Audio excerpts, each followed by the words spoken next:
Kalau istri kamu mau diperkosa orang itu boleh tegas, itu wilayah kamu. Tapi kalau hidayat itu wilayahnya Allah Subhanahu wa ta'ala, kita tidak pernah tahu. Bahkan yang sudah Islam saja, nyuwun sewu, itu nggak ada jaminan mati husnul khotimah. Kita tahu dalam sejarah Sa'labah itu dapat gelar hamamatul masjid, merpatinya masjid. Tapi kita tahu akhirnya Sa'labah itu apa? Su'ul khotimah. Sampai dalam Islam selalu diajarkan ya muqallibal qulub tsabbit qalbi ala dinik. Jadi kalau kita sendiri saja masih ingin selalu husnul khotimah, agak ada ruang untuk mudah menvonis orang lain.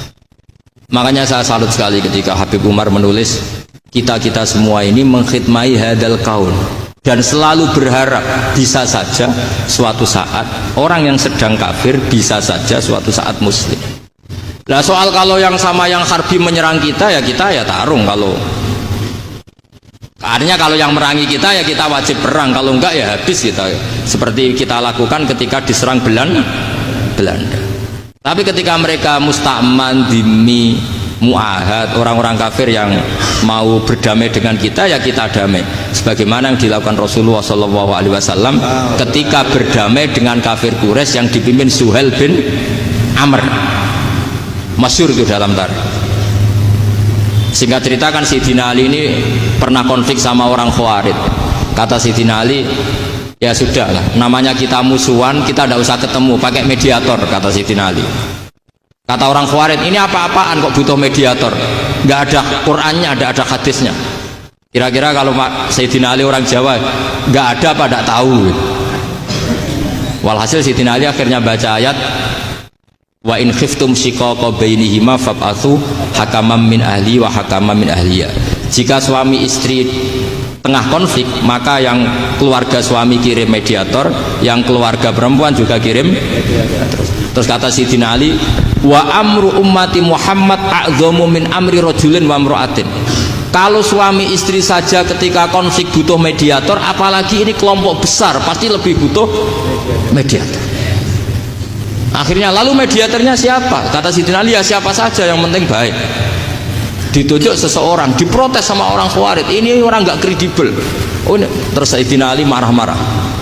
Rasulullah itu pernah berdamai dengan orang, bahkan orang itu kafir, yaitu Sulhul Hudaybiyah. Nabi itu berdamai dengan orang yang bernama Suhail bin Amr ketika itu kafir. Makanya ini menunjukkan bahwa musolahah ma'al kufar itu boleh demi kelangsungan bernegara, berbangsa. Kamu tidak usah meragukan reputasi NU. Ketika dulu kafirnya kafir harbi zaman Belanda, ya Mbah Hasim fatwa apa? Jihad. Jadi jangan kira tidak tegas. Kita tegas sekali. Justru kita yang punya masa lalu tegas. Tapi kepada siapa dan dalam konteks apa? Paham ya? Terus ini penting sekali untuk dijernihkan. Ini saya baca berikutnya nanti, tidak supaya tahqiq. Saya syukur sekali, saya tadi sekaligus minta ijazah sama Habib Umar, dan memang saya ngaji ini lama sama teman-teman alumni Yaman, cuma belum pernah ketemu mu'alifnya. Tadi saya ketemu minta ijazah itu dan beliau senang sekali, bahkan sempat bikin tulisan di kitab saya ini. Sama tidak perlu baca, karena kalau bisa ya biasa, kalau tidak bisa malu ya sudah, tidak usah baca sudah. Terus ini kata beliau, ini masih saya teruskan.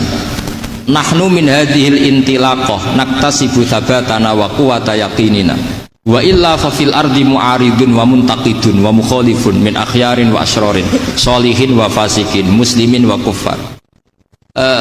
Kalau kamu punya satu metode ilmiah, metode dakwah, kamu harus siap, karena pasti ada yang menentang. Yang menentang itu ya mulai orang soleh, tidak soleh, orang macam-macam.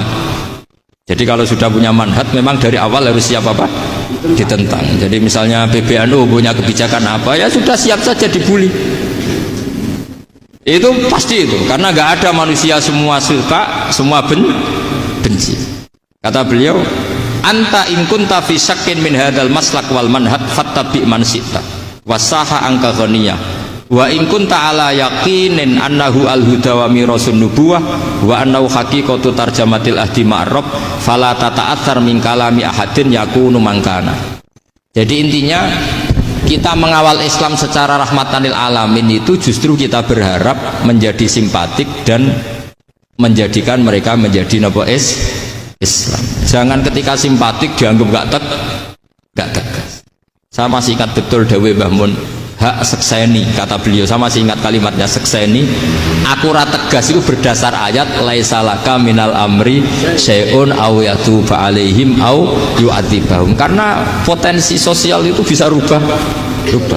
Orang yang sekarang kawan kamu bisa saja suatu saat jadi musuh. Yang sekarang musuh kamu bisa saja suatu saat jadi kawan. Terus kamu ngambil sikap tegas dalam sesuatu yang nggak stabil seperti ini, lalu tegas itu kan nggak pada tempatnya. Makanya yang seperti ini kata Allah pakai asa itu menawa-menawa.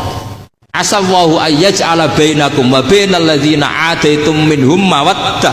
Bisa saja orang yang sekarang musuhan dengan kamu suatu saat dijadikan mawaddah. Kamu mawaddah itu saling mengasihi. Kamu tidak usah tanya, wallahu qadir, kata Allah, karena Allah mampu. Jadi dalam hukum-hukum sosial Allah seringnya bilang apa? Asa. Misalnya wasa antakrahu syai'a wa huwa khairul lakum, wasa antuhibbu syai'a wa huwa syarrul lakum. Karena masalah sosial ini semuanya asa, yang pernah tahu siapa? Bisa saja sekarang saya Rois Surya, nanti SK-nya nggak turun lagi, tapi saya tidak apa-apa. Bisa saja nanti santri 10 tahun dipimpin 3 bulan, nggak apa-apa.